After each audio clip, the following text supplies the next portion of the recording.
বিরতির পর স্বাগত। হিট এন্ড রান এই বিলকে সামনে রেখে ইতিমধ্যেই গোটা দেশ জুড়ে বিরোধিতা শুরু হয়েছে। তার আজ পড়েছে রাজ্যেও। দেখা গেছে গতকাল সংশ্লিষ্ট বিষয় নিয়ে দেশের বিভিন্ন প্রান্ত থেকে শুরু করে ত্রিপুরা রাজ্যের বিভিন্ন জায়গায় নানা প্রকারের প্রতিক্রিয়া বা বিক্ষোভ মিছিল, বিক্ষোভ প্রক্রিয়া শুরু হয়েছে। আজ অর্থাৎ বৃহস্পতিবার এবং আজকেও হিট এন্ড রান বিল 2023-এর প্রতিবাদ জানিয়ে অল ড্রাইভার ওয়েলফেয়ার অ্যাসোসিয়েশনের উদ্যোগে তেলিয়ামুড়াতে এক প্রতিবাদ কর্মসূচি সংগঠিত হয়। এই কর্মসূচির অঙ্গ হিসেবে তেলিয়ামুড়া মহারানীপুর এলাকা থেকে একটি প্রতিবাদ মিছিল তেলিয়ামুড়ার রাজপথ পরিক্রমা করে চিত্রাঙ্গদা কলাকেন্দ্রের সামনে এসে শেষ হয়। সংশ্লিষ্ট মিছিল সম্পর্কে উদ্যোক্তাদের তরফ থেকে কি জানা যাচ্ছে শুনুন। যে আমাদের যে গৃহমন্ত্রী অমিত শাহ স্যার ডিসেম্বরের 20 তারিখ আমাদের যে কালো আইনটা লাগু করেছে, স্টিয়ারিং, যে আমরা যদি গাড়ি চালাতে গিয়ে কোনো ব্যক্তি যদি ঘটনায় যদি মারা যায় বা মারা যদি যায় তাহলে 10 বছরের জন্য জেল, 7 লক্ষ টাকা জরিমানা। তাহলে আমরা যদি এই ব্যক্তিটাকে যদি থানাতে বা হসপিটালে নিয়ে যায় আমাদের সাজা কিছু মাফ হবে।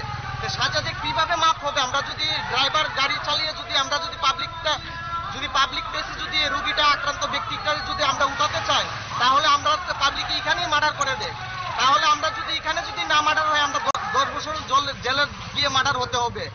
আমাদের সংসার, ফ্যামিলি, বউ বাচ্চা আছে, তারা যদি আমরা 10 বছর যদি জেলে কাটি আমরা পরিবার কিভাবে চলবে? তাই আমরা এই কালা কানুন মানছি না, মানবো না। আর আমরা স্টিয়ারিং ছোড়ো আন্দোলনে আমরা অভিযানে নেমেছি। আজকে আমাদের 4 তারিখ ছোট একটা র্যালি ছিল। র্যালির মাধ্যমে আমরা জাম করবো না, বিভ্রান্ত করবো না কাউকে। শুধু আমরা একটা সাধারণ একটা মিডিয়ার মাধ্যমে বা পুলিশ প্রশাসন থেকে একটু অর্ডার নিয়েছি। আমরা এতটুকুই দাবি, আমাদের যে কালা কানুনটা বানিয়েছি এই কালা কানুনটা যখন প্রত্যাহার করে না হলে আমরা স্টিয়ারিং করছি, আমরা গাড়ি চালাবো না। আজকে আপনারা কোন সংগঠনের ব্যানারে? আমাদের সংগঠন হলো অল ড্রাইভার ওয়েলফেয়ার অ্যাসোসিয়েশন সংগঠন।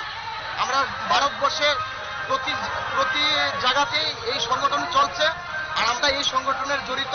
আর এই সংগঠনের তরফ থেকে আমরা আজকে র্যালি বাইর করেছি। আপনারা শুনলেন সংগঠনের সদস্যদের বক্তব্য। মূলত তারা এই দাবির তীব্র বিরোধিতা করছেন এবং তারা দাবি রাখছেন অতি দ্রুত যেন এই আইন বাতিল করা হয়। এই দাবি জানিয়ে আজকের এই বিক্ষোভ প্রদর্শন মূলত অল ড্রাইভার ওয়েলফেয়ার অ্যাসোসিয়েশনের উদ্যোগে আজ তেলিয়ামুড়াতে এই প্রতিবাদ কর্মসূচি পালিত হয়। নিয়ে নিতে ছোট্ট একটি বিজ্ঞাপন বিরতি, সাথে থাকুন।